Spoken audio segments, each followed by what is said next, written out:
Você está no canal Eu Estudo a Lição com o pastor Samuel Camilo. Hoje é domingo, dia 8 de setembro de 2024. E o tema que estudaremos na nossa lição da Escola Sabatina será Inesquecível. O texto base encontra-se em Marcos capítulo 14, versos 1 a 11, que diz assim: Faltavam apenas 2 dias para a Páscoa, para a festa dos pães sem fermento. Os chefes dos sacerdotes e os mestres da lei estavam procurando um meio de flagrar Jesus em algum erro, a fim de matá-lo. Mas diziam, não durante a festa, para que não haja tumulto entre o povo. Estando em Betânia, Jesus em Betânia, reclinado à mesa, na casa de um homem conhecido como Simão o leproso, aproximou-se dele certa mulher com um frasco de alabastro, contendo um perfume muito caro, feito de nardo puro. Ela quebrou o frasco, derramou o perfume sobre a cabeça de Jesus. Alguns dos presentes começaram a dizer uns aos outros, indignados, por que esse desperdício de perfume? Ele poderia ser vendido por 300 denários e o dinheiro dado aos pobres. E a repreendiam severamente. Deixem-na em paz, disse Jesus, por que a estão perturbando? Ela praticou uma boa ação comigo, pois os pobres vocês sempre terão consigo e poderão ajudá-los sempre que o desejarem. Mas a mim nem sempre terão. Ela fez o que pôde. Derramou um perfume em meu corpo antecipadamente, preparando-o para o sepultamento. Eu lhes asseguro que, onde quer que esse evangelho for anunciado, em todo o mundo, também o que ela fez será contado em sua memória. Então Judas Iscariotes, um dos 12, dirigiu-se aos chefes dos sacerdotes a fim de lhes entregar Jesus. A proposta muitos alegrou e lhe prometeram dinheiro. Assim, ele procurava uma oportunidade para entregá-lo. Muito provavelmente, essa reunião que teria acontecido exatamente ali pouco tempo antes da Páscoa, até porque o capítulo 14, verso 1 diz que faltavam apenas 2 dias para a Páscoa. Essa reunião provavelmente deve ter acontecido entre terça ou quarta-feira daquela mesma semana. Os líderes eles tinham um plano e tinham um cronograma. Eles só precisavam de um meio para poder atingir esse objetivo. E esse meio seria, no mínimo, surpreendente. Enquanto eles trabalhavam, por um lado, nos bastidores, Satanás com certeza estava trabalhando também para tentar encontrar meios para impedir Cristo Jesus de morrer, a morte que serviria como um sacrifício para resgatar a humanidade. Nessa passagem, nós encontramos a quinta história em formato de sanduíche.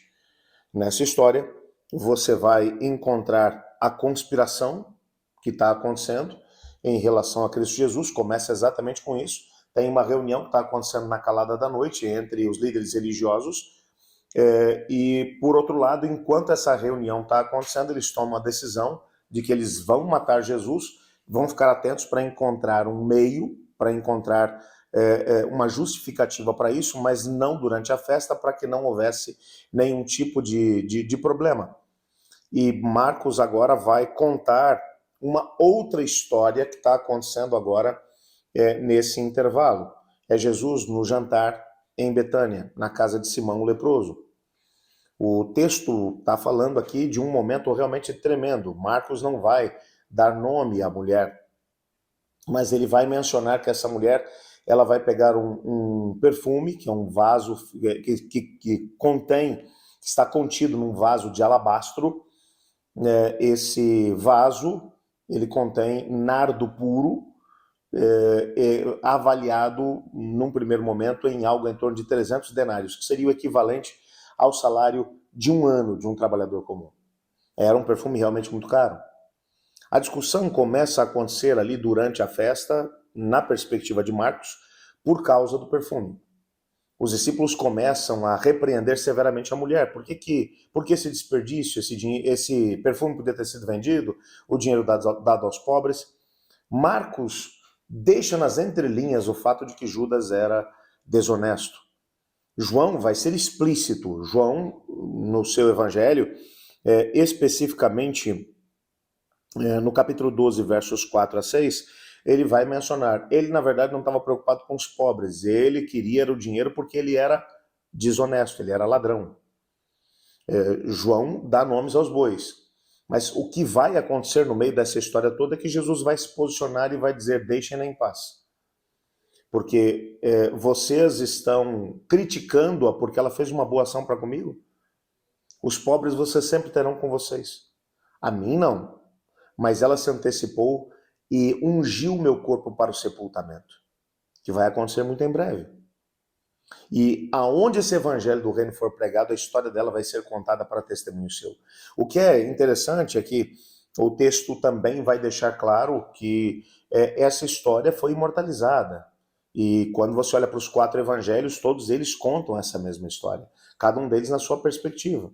Mas uma coisa é fato, Judas teve um papel preponderante nisso, e esse foi o momento da virada, porque Judas vai sair dali e ele vai até os líderes religiosos, e aqui termina a primeira história em formato de sanduíche.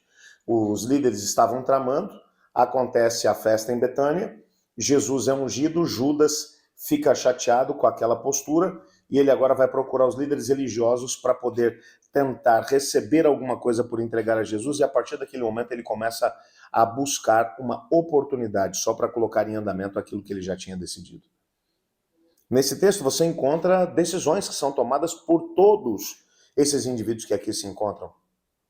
Os discípulos estão tendo que tomar posturas, decisões, o momento final está chegando. Jesus está tomando posturas, decisões.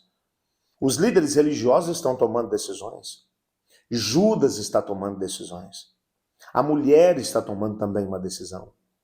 Quando você olha para o todo, você percebe que o pano de fundo aqui é a tomada de decisões. É impossível ficar alheio ou não se posicionar diante de Cristo Jesus.